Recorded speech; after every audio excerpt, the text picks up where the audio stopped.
Hello, my lovely Scorpio risings. This video is your full rising sign forecast into 2025. It's going to be a big year and there's a lot of stuff going on for you, and I'm going to help you break it down right here. We're going to take a look at the chart as we enter 2025.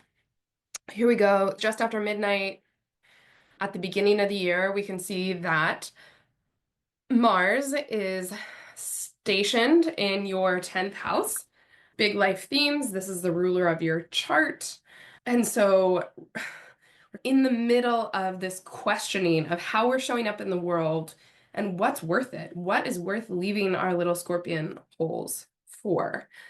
At the moment of New Year's, Mars is in almost exact opposition with Pluto, which is one of the most intense points. The hero of the story, in this case, you, is confronting the sense of how much you don't matter in the large scheme of things. So it's really a questioning of purpose and what's worth doing and what's worth fighting for, even if you're not going to get the credit for it. There's a kind of inherent frustration building throughout this year, and we begin right in the middle of it. A few more things about the lay of the land as we're starting out the year. We can see that the nodes are in the final degree because the nodes move backwards of Aries and Libra. They are about to move into your 5th and 11th houses, where we will have eclipses that are about what you are creating and how you are sharing it with the world. We have Uranus towards the end of Taurus in your 7th house. It has been destabilizing your relationships, opening them up to new possibilities. Really, since Uranus went into Taurus in 2018, we're going to have a shift there. We have Jupiter in the 8th house, making you more curious about the dynamics within your relationships and the ideas that get shared there. Blah, blah, blah, blah. We have Mercury in Sagittarius coming off of a retrograde, but on New Year's it passes out of the post shadow, so we should be done with almost all of that. We have Saturn midway through Pisces in your 5th house of creativity, of children. We have Neptune at the very end of Pisces, at the very end of this super creative period in your life that began in 2011, about to move into your 6th house for the next decade and some change. So a lot of things changing. We have Pluto having just ingressed for the final time into your 4th house, spending 20 years until 2044, changing at the granular level your sense of who you are based on where you came from, that personal story of what brought you here and how that serves as the foundation of your identity. Big changes right there. You can see the moon just a couple hours after midnight moving into Aquarius, really hitting up that Pluto. So the emphasis this year, as always with Scorpio risings, is we're going to let old parts of us die. We're going to become new parts, and in so doing, deepen our insight into the human experience, what it means to come into form, inhabit that form, and then when it's time to let it go, to let it go. I'm going to break it down quarter by quarter. The first quarter is, by every measure, the busiest in terms of the things happening. March is the craziest month of the year. This year is really like this threshold year. I feel like we've been saying that for a lot of these years, but this threshold year, because we have Pluto just moved into Aquarius. All of the outer planets are going to change signs this year, and then most of them are going to retrograde back into the signs that they're in at the beginning of the year. We get a taste, and then we go back for some final thing. Pluto will not be retrograding back into Capricorn anymore, and Jupiter will not retrograde back into Gemini, but Saturn, Neptune, and Uranus all will end the year in the same signs they are at the beginning So we'll be getting a taste of these larger, longer transits, and then they will come home and try and get their safety deposit back by cleaning up the place they just left. Okay, so quarter one, right away, we have Venus going into Pisces on January 2nd. This is significant because we have a Venus retrograde, but we also have 2 full months in 2025 of Venus in the sign of her exaltation. And now she's sharing that space with Saturn and Neptune, but she's in the sign of her exaltation. She's in your house of creativity. If you don't want to get pregnant, take precautions. This is very fertile spaces. And if you do, you still have to do it with intention because Saturn is there, but that's looking a little bit better. We've got this real beauty of Venus together with Saturn, which is about the power of making really heartfelt commitments. While I don't think it's going to be a party fun time, it is a good time for heart-centered stuff, for building your spiritual practice, for having the sacred experience of being within the Saturnian with your feet on the ground and your heart and spirit connected to other realms. I think that can be confusing. It's going to be beautiful. It has a little bit of a somber tone because of Saturn, but not too bad. Also on the 2nd, we perfect that opposition between Mars and Pluto, so that's super intense, right? That is this kind of feels like existential threat. We don't know if we're going to make it. We don't know if we're going to be able to keep going and what we're trying to do. We have this moment where we feel like everything could have been for nothing, right? Pluto is the trigger. Pluto gets us triggered, and we think of everything in an all or nothing context when we have Pluto right there. That is a pinchy moment. By January 6th, we have Mars moving back into Cancer. Mars is going to spend most of the first 4 months of 2025 in Cancer, retrograde until February 24th, and then moving forward, but doesn't re-enter Leo until mid-April and doesn't clear the shadow of its retrograde till the beginning of May. It doesn't leave Leo until the middle of June. So we really have the first half of the year is still tied in with this Mars retrograde, even after Mars stations direct. So Mars retrograding in your 9th house can be experienced as like wanting to travel, wanting to quit school, questioning your sense of what you're doing and why you're doing it. That sense of security that Mars has. The Sun will come to oppose Mars on January 15th, and that really puts the question of, is what I'm doing in alignment with myself? And that's a moment, that's the heart of the Mars retrograde. Within the hero's journey framework, that is the moment where we are facing the dragon and measuring our strength up against it. That's the moment where we decide, is this worth it or not? Is how hard I'm fighting worth it? Am I going to die on this hill? Do I want to die on this hill? If you look back at historic Mars retrogrades, there are a lot of battles, a lot of military campaigns that are not going well at this point, and people are making decisions about what they are willing to do and not do. On January 18th, we get the exact conjunction of Venus and Saturn. I know I'm not giving you the exact charts. You get the idea. We have Venus conjunct Saturn. That's this beautiful time to make commitments, make promises about the long haul. Venus is very happy in Pisces, and Saturn will hold her to it. So we're not getting swept off our feet so much with Neptune. She's also in a supported square with Jupiter, so she's had a little boost of inspiration. By the end of the month, we get the nodes changing signs.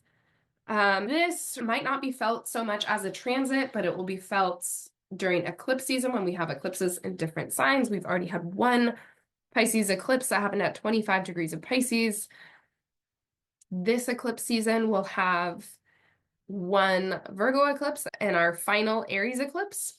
So this upcoming one this spring, we've got the nodes changing signs.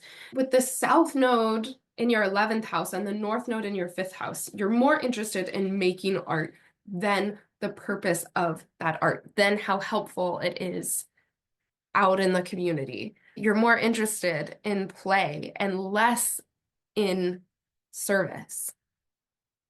And you'll find that those two things are connected. Our joy, our capacity for joy, and our experience for joy fuel our ability to be there for other people. And, right, when we are too stressed out to have fun, then we're not showing up in a great way either. The South Node moving through that house is really sorting through the lies that you've told yourself about who you have to be in the community. The North Node in the 5th house is craving more joy, more fun, more of that playful childlikeness. It can also make you crave actual children, which will be part of it for some of you. We also have Uranus stationed direct at the end of January. So we get this kind of Uranian charge. This will be, so this is the farthest it's gotten backwards in Taurus, working through those last 7 degrees. There can be a Uranian charge to the end of the month. It also is forming that really sweet supportive sextile with Venus, its ruler, who is in exaltation and conjunct Neptune and the North Node. So things can get really wild, but in this way that's probably unpredictable and feels divinely inspired. On February 1st, we have the exact conjunction of Venus and Neptune. On the 3rd, we have Venus moving into Aries. At this point, Venus is already in the pre-shadow of her retrograde, which will begin in March. And she's already working on whatever storyline that is. And I think for you, what that looks like with Venus in the 6th house is, again, this kind of theme of like, how are you building pleasure and fun into your life? How are you being a little bit selfish in how you construct your days? And are you giving enough kind of love and care to your body, to your physical life, to your practical life with Venus there? She also moves into Aries, meaning Venus is now ruled by Mars, who also rules your chart. Mars is still retrograde at this point. So this is a point where I think things can feel harsh, and that retrograde can fall into the space of feeling a little bit helpless with Mars retrograde in Cancer, and possibly a little bit adrift. On February 4th, we have Jupiter stationing direct in Gemini, moving forward again. Jupiter's going to move pretty quickly over these last signs of Gemini. This is the end of your Jupiter through your 8th house. That can bring lots of funding, but also insight about relationships and what you believe you owe people and people in the context of your relationships. We will have Mercury enter Pisces on Valentine's Day, and I think that is sweet. That's going to be a couple weeks from then. Yeah, but we have Mercury in Pisces. Again, Mercury's going to follow suit with Venus, stationing retrograde in Aries and retrograding back into Pisces. So we're starting to get the first few hints of that. Towards the end of February, on February 23rd, we have Mars finally stationing direct. Mars has been retrograde for 10 weeks of frustration, of having a hard time moving forward, of questioning our stories. Mars is finally stationed at 17 degrees of Cancer, moves forward again, ready to re-enter your 10th house of self and your legacy and your life's work and what you're doing in the world. And hopefully it's had those moments. Maybe it's been trining your ascendant, depending on the degree of the ascendant. because part of that work is about both asserting who you are in the world, and with Scorpio rising, it is always about claiming it, because Scorpio is really the counterculture, right? So there's owning your story and who you are, warts and all, but it's really spikes and all. Your ability to see through the propaganda stuff that the rest of the world is putting out, and to stand in full view and claim it, to say that the emperor has no clothes. That's really the role we need you to fulfill right now in the collective, even if you have to oppose Pluto, even if it feels futile. Please keep doing it. We have Venus stationing retrograde on March 1st at around 11 degrees of Aries. Keep that in mind, because that degree is going to be really important as we're looking at everything that starts happening in March. And March is packed. We could do an hour-long forecast just on March. Venus stations retrograde at 10 degrees and 50 arc minutes. This is the next iteration of the Venus retrograde in Aries series. You can think back to February of 2017. That's the last time we had this Venus retrograde and what was happening in that space. So you can think back for what was happening for you. For you, that's happening in the sixth house of embodiment, of how you spend your days, of how you work with your, if you're feeling worn down, if you need more me time, this is all part of that. If you are forgetting to have fun because you are having to work so hard with your ruling planet in the sign of its fall, right? Here's where the consequences of pushing yourself too hard are probably going to show up during the course of this retrograde. We are going to have Mercury also transit the North Node on the 1st and move into Aries on the 2nd. Mercury is also in the pre-shadow of its retrograde, building those themes of what are these areas that we need to reconsider in our lives? How are we doing things on autopilot that isn't actually working? The interesting thing with retrograde planets in Aries is that Aries is the sign of initiation, of impulse and action. When we have retrograde personal planets in Aries, they're often making mistakes and then they have to go back and fix them. It's not necessarily them slowing down preemptively. This is like the play around, find out retrograde. So just be careful, but also know that it's probably going to happen. By the time we get to March 14th, we have an eclipse, and it happens at 23 degrees, 36 arc minutes of Virgo. This is our first Virgo lunar eclipse. This is where you're checking in about, is what I'm doing right now really the thing, right? We've got the sun almost on the North Node. This is a feeling myself space. Virgo is reflecting how that is being held and absorbed in the world, right? Who are your friends? Are these the right people for you to be friends with? Do you feel seen and heard, or do you feel like there's too much caretaking? It's not fun, right? Pisces wants us to have more fun. It is in your fun, playfulness house. And part of that might be, you do not need to use all of your gifts for healing people. You do not need to use all of your sacred practices for healing people. Why don't you use some of them to tend your own sacred pleasure and sense of play internally? Taking care of yourself in that way and having a creative practice deepens your capacity to do that. And it's just fun, and fun is a need. We've got that eclipse. We're in eclipse season now. We're in the portal of eclipse season. We have Mercury station retrograde at 9 degrees of Aries. We had Venus station at almost 11. We have Mercury station at 9.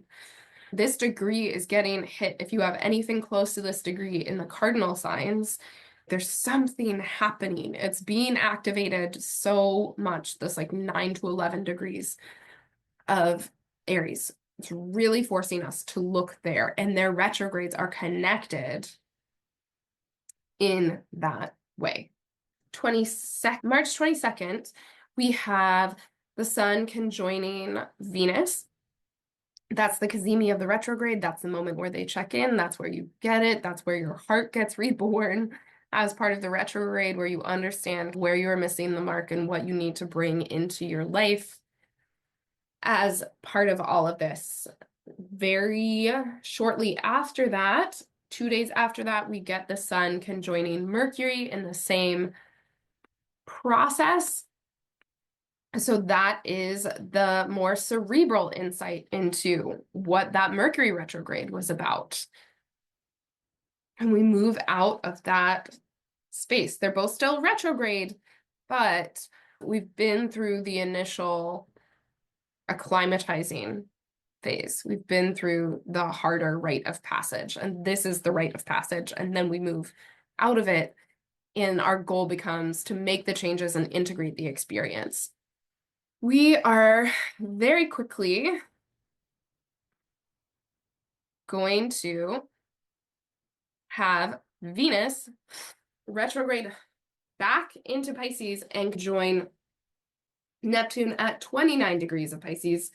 They're passing the baton. Venus is going back. She's got to check in with Saturn. She's got to remember those promises that she made earlier in the year when she was with Saturn, connect with those values and commit to them again. And she gets this final kind of dream from Neptune in Pisces, this final kind of wish or inspiration there with Neptune in Pisces, right as we have a final solar eclipse in Aries at the very end on the 29th of March. We have an eclipse in Aries at almost 10 degrees of Aries, just like where Venus and Mercury stationed retrograde. We get that eclipse point. So what is this about for you? So it's going to be super important. Moments after, we get Neptune moving into Aries. So whatever that eclipse revealed, it's almost like Neptune feels the call, moves towards it into Aries, and we begin a more than a decade-long transit of Neptune in Aries, which will see the world become more martial, more aggressive, and deify the warrior. We also have Mercury retrograding back into Pisces as part of its retrograde. And that is the end of quarter one. So much stuff happening in March, so much stuff in your 6th and 5th houses. It's a lot. And because it is below the horizon, it might not be so obvious to other people. It's of a solo mission for you guys, but it'll be nice to have your ruling planet no longer retrograde in that process. Okay, quarter two. April, we're dealing with leftovers from March, resolving some March stuff. We have Venus conjoining the North Node on April 2nd. We have Venus making her second of 3 exact conjunctions with Saturn. She never really moves out of orb with Saturn. So she's very close that whole time. Mercury is going to station direct on the 7th and start moving forward again. Not quite conjoining Saturn, but very close and right on the North Node. Say what you need to say, or really, because it's Mercury and Pisces, you might need to express it poetically or visually rather than submitting an analysis. We are doing some expressive therapeutic arts about whatever that Mercury retrograde was about for you. We have Venus stationing direct on April 12th. She's right on top of Saturn when that is happening. This is the vow renewal, the vow from January that we had to go through this whole process, figure out what we really cared about, recenter ourselves, take care of our bodies, remember the sacredness of our own pleasure, and then commit to that. On April 17th, we have Mars moving into Leo finally. So we finally have Mars out of Cancer. And right, while it doesn't have traditional dignity in Leo, doing a lot better up there in your fourth house, ruled by the sun, right? Comes into contact. It's figuring it out. It's still not out of the shadow of its retrograde. It's just back to the Leo part of its retrograde. That'll be a nice kind of Mars is drying off. We've still got a bunch of planets in Aries that are going to have a much easier time having their ruler in Leo than in Cancer. Mars moves into Leo. We have Venus on the North Node again at 25 degrees of Pisces. These Venusian themes, they just keep pumping through. So we've got like all of January with Venus and Pisces. We've got pretty much all of April with Venus in Pisces. She forms her third conjunction with Saturn, and right at the same time, we have Mars's third opposition with Pluto. So if we go a couple days ahead, got that happening. So again, these are themes which started either at the very beginning of the year or in Mars and Pluto's case, even before that, and this challenge. But this time we know what dragon is there and we are ready for it. We've been through this process of these retrogrades, of connecting back with our bodies, of going through a lot of stuff with eclipses, and we've got this final battle, which hopefully we either, whether we win it or lose it, we are able to stand in our own and own our story as a process of that. And then on the very last day of April, we have Venus re-entering. So now she is back to, and she moves into that final conjunction with Neptune and a trine with Mars. They're on the same team now. They're working forward. She's also the morning star. So she's a little bit grabbier. She's a little bit more impatient. She doesn't quite have that real crone sense of, I'm going to let it go. No, this is grabby little diva Venus again. So she conjoins Neptune very quickly, and then we have Pluto stationing retrograde at almost 4 degrees of Aquarius. It stations retrograde, but the retrograde is going to be entirely contained in Aquarius. So we're just deepening our understanding of what Pluto in Aquarius is going to look like for us.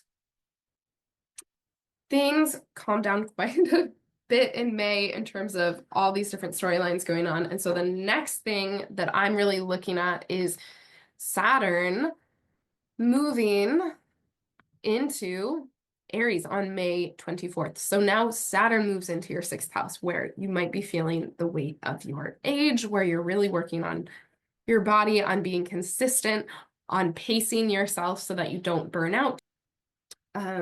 Saturn also rules your fourth house and your third house. So this is really about how you take care of your foundation as a process of your daily life as well. June begins with Our Lady Venus moving into Taurus. This is super nice because it's great to have Venus back in good condition after her retrograde and her time in her detriment in Aries. She's back in a sign of her rulership in your seventh house, and you finally get that support and connection from your partners, from your besties, right? She is back in her house to settle things down and give you some after all the work you have been doing. We also have Jupiter about to move from Gemini into Cancer. And Jupiter moving through your ninth house can bring you a mentor. Jupiter is exalted in Cancer. This is about getting nurtured and letting yourself be supported. It can expand your interest and capacity to travel or to go back to school, or just to really live your values in caring for other people. midway through June, Mars is going to square Uranus. That is likely to show up in your relationships. This is one of the last big aspects of Uranus in Taurus. Mars stepping into his power in Leo, really wants to be on the front lines of things. And Uranus might be your partner being like, I'm not into that. I don't want to move with you. Or it might be you saying, I'm really interested in ambition right now, and this relationship is holding me back. So that's a little bit of a trigger point. We also, almost exactly on the same day, have this perfection of the third square between Saturn and Jupiter. The first two happened between Pisces and Gemini, but now that they're both newly ingressed into cardinal signs, they're here. Squares and mutable signs help with that because they're like, no, you have to make a decision. But now we've got the competing drives in the cardinal signs, which are very happy to climb all over each other, trying to set the tone and get things started. Jupiter wants to take care of everybody, wants to promote belonging and safety. Saturn is a little bit more martial in the sign of its fall in Aries, really just having one goal and putting it forward. Whereas Jupiter is taking care of a lot of things. This one is a little bit more of a challenge. It's hard to say who wins because while Jupiter is in the sign of its exaltation and Saturn's in the sign of its fall, Saturn is also in the overcoming position. So this is going to be an interesting one. There should be a lot of tension between our sense of what we want to do for ourselves and what is best for the collective and how much are we taking into account other people's feelings about that. On June 17th, we have Mars enter Virgo, and this is significant because Mars has been in either Cancer or Leo due to the retrograde since September of 2024. So we finally get our first new sign for Mars in 10 months. And we get Mars in Virgo. And Mars moving through your 11th house is looking for teammates. It's looking to collaborate. It's looking to serve. Mars in Virgo is the manager, is the project manager, is keeping everybody on time. This is, you are in all of your Leo power, doing your thing on stage, being a leader. And now everyone is great. You're a leader. Here's a team of people. Can you please manage them? Can you please lead them? If you are the Scorpio rising that's standing there saying the emperor has no clothes, then people are looking to you to what do we do about it and how do we help, how do we fix this? So you get tasked with that process. And then the final thing is on June 24th, let's move the chart forward a little bit. We get my favorite lunation of the year, well, which is the Cancer new moon conjunct Jupiter in your 9th house. This is a great time to take a mini honeymoon, go traveling. Maybe it's not even very far. Maybe it's just next time over, but we've got Venus in your 7th house in Taurus. We have this gorgeous new moon conjunct an exalted Jupiter. This is just, it's so beautiful. So go do something fun. Definitely treat yourself. Involve your relationships. This is a really sweet one. I wanted to point it out. You could also do a couple days before because then we have the moon in the sign of her exaltation conjunct Venus and the sun conjunct Jupiter in the sign of its exaltation. So a very sweet balsamic phase too. In fact, yeah, why don't you leave on this Sunday and just take off? That is absolutely beautiful. And that is Q2. So now we're halfway through the year. Okay. Q3. begins with Venus's conjunction with Uranus at the very end. And Venus is doing this interesting thing this year where when the planets are at about 29 degrees, remember we saw this with Neptune in Pisces, Venus conjoins them and she does this like hand-holding thing across the threshold into their new sign. So she does the same thing with Uranus. She makes that final conjunction, which I feel like is this beautiful finale of it because she has been ruling Uranus and they are really coming together about like how have our values changed with 8 years, 7 years, 8 years of Uranus in Taurus. Then Venus moves into Gemini. Neptune stations retrograde at 2 degrees of Aries.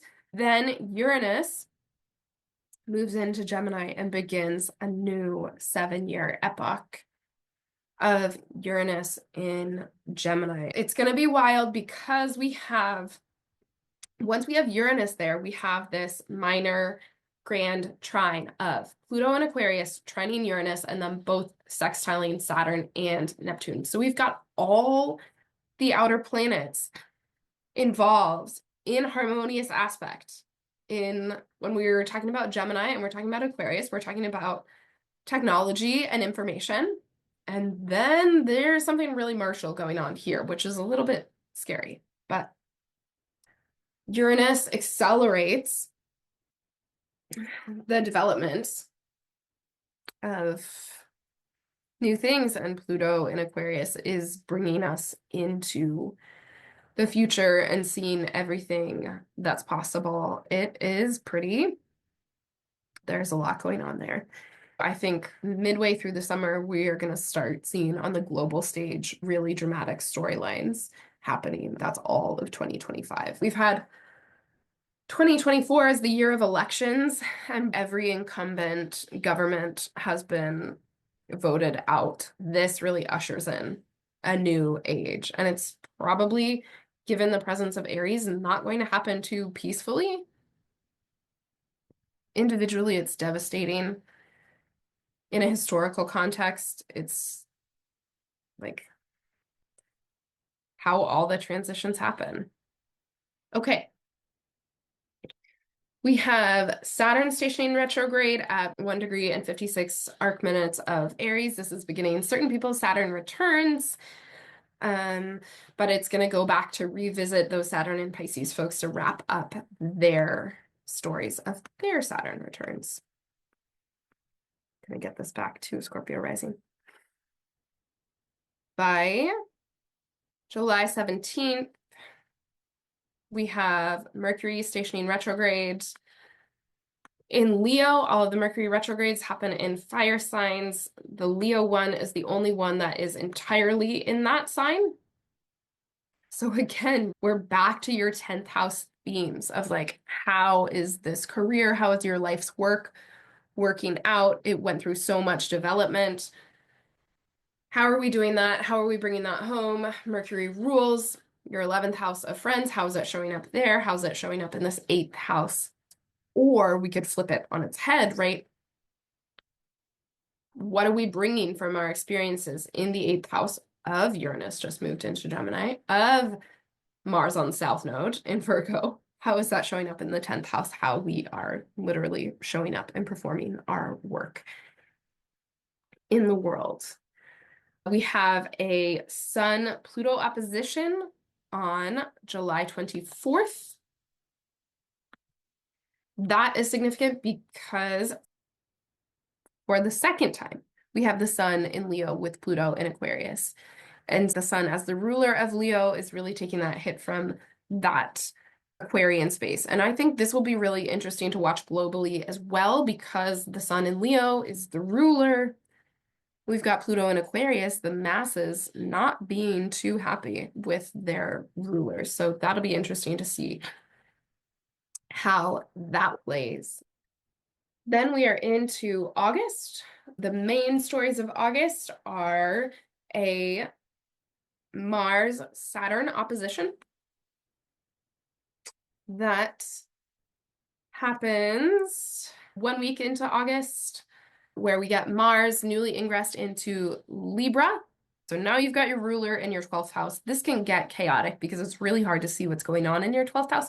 You can be acting unconsciously and sabotaging yourself by not having a strong sense of purpose. You have Mars, your ruler, on the sign of its detriment in your 12th house, opposite Saturn.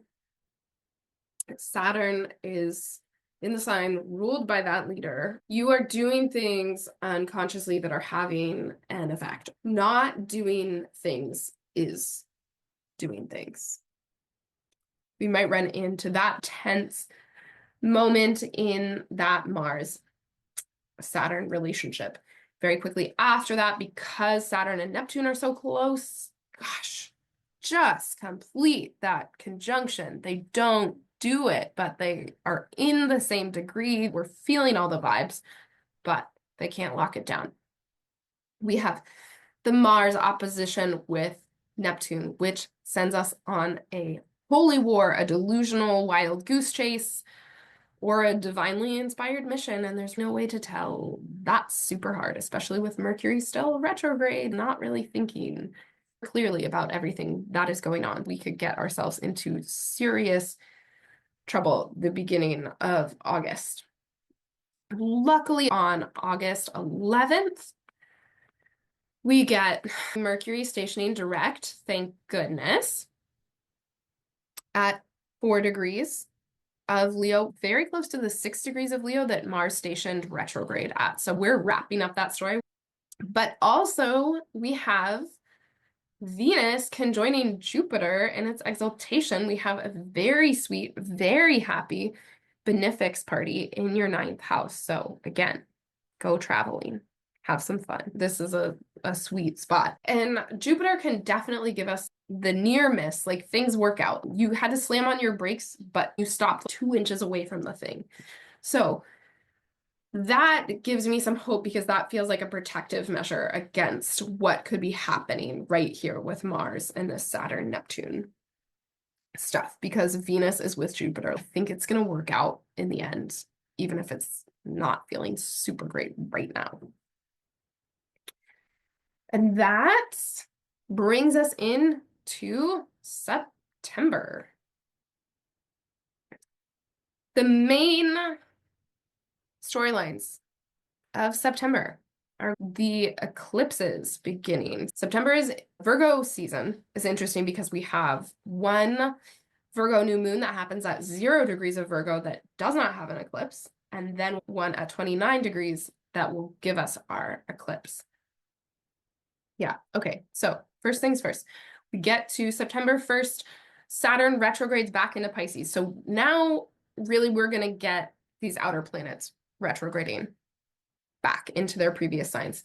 We got Saturn back in Pisces, finishing up that storyline. We have Uranus station retrograde on September 5th at 1.5 degrees of Gemini. So barely got in the door. It's going to station retrograde. And then on September 7th, we have a lunar eclipse at 15 degrees of Pisces. That brings us into eclipse season. And then we will have the next 2 weeks really going through whatever that Virgo Pisces eclipse cycle is about for you. This is the relationship of your friends and your pleasure, how you do community service, and how you spend time at home alone in your art studio or in your kids' playroom. We get that eclipse that happens there, bringing us into that storyline. This eclipse season is significant because while the Virgo Pisces eclipse season lasts almost 3 years or 2.5 years, this is the only one where both eclipses are in Virgo and Pisces. We had 2 previous ones where we had a Pisces eclipse and a Libra eclipse, and then in the spring of 2025, we had a Virgo eclipse and an Aries eclipse. This one, we get 1 Virgo, 1 Pisces, and then by the time we head back to next winter, we are going to get 1 Virgo, 1 Aquarius. So that's gonna be wild. So this is really the one where we get to do the meat of it. But it's really weird too, because we have an eclipse at the end of September. This is our only solar eclipse in this eclipse cycle. So this is our only fresh new beginning in that eclipse cycle. And it happens opposite Saturn. All the other eclipses in the Pisces and Virgo cycle are going to be lunar eclipses. They are about reflection. They are about changing the course. This is the only solar eclipse. This is the only one where we're setting a new tone, where we have a super new moon solar eclipse. Not looking good, because we've got this new moon at the very end of the sign. The moon doesn't have any time to do anything in Virgo after the eclipse. The sun is almost done with Virgo, about to move into Libra. We've got Saturn at the very end of Pisces opposing this. I went into labor with my first child on a Cancer new moon at 28 degrees opposite Saturn in Capricorn at 28 degrees, and my labor lasted 4 days. But that is the difficulty of actually beginning something here. This eclipse, do not manifest stuff unless you don't want it to happen. And then what's the point? So that wraps up Q3. Look, I guess we do end it, though, with Mars into your first house, out of your 12th house. You get your power back. You get your director back. The ruler of your chart is in your sign. You get to do what you do best. Be bossy. Mars squaring Pluto. That's taking big action. I've felt helpless long enough. I have not known what to do, and I have been obfuscating and avoiding long enough. No, I'm gonna do stuff now. Thank goodness. Welcome. And that's how we end Q3. Moving into Q4, we begin October. We have a Venus opposite Saturn. And this, I pointed out just because she was so involved with Saturn earlier in the year. This is the test where they are the farthest they've been. We're checking in on how all of those commitments and those values and that whole thing that we went through with Saturn, how it actually showed up and how it is giving back to the community on October 11th. On October 13th, Pluto stations direct in Aquarius. So now we're moving forward again. And on October 22nd, we have Neptune retrograde back into Pisces. So now we've got Neptune and Saturn back into Pisces, where they were finishing up those last little pieces. Okay. November has some more stuff in it than these kind of quick little hot takes of a few months here in the fall. November, we have the Mars-Uranus opposition. So Mars will move into Sagittarius and oppose Uranus. This is interesting, and I'm looking at it for US politics because in the founding of the US chart, in the Sibley chart, we have a Mars-Uranus conjunction in the sign of Gemini. So here we have the opposition. Mars is doing something else. Mars is the happy heretic figuring out what to do. And hopefully you had fun with Mars.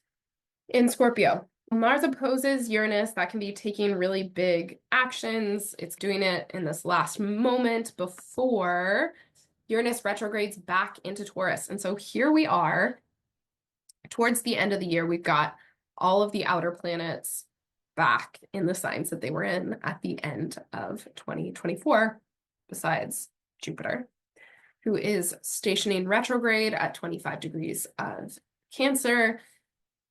We have Mercury stationing retrograde in Sagittarius, though, right? Together with Mars. So Mars is doing something that Mercury is going to have to check on. And here is where we get one of the more interesting Mercury retrogrades for Scorpio rising, because it's going to retrograde back into your first house. Your ruler spent its time in your first house, reconnected you to who you are. Now it's moving in to your resources to go out on another journey through your chart. And Mercury is like, we got to fix some stuff going on. So we got Mercury retrograde. We've got Jupiter stationing retrograde. We have Mercury conjoining Mars as part of this retrograde.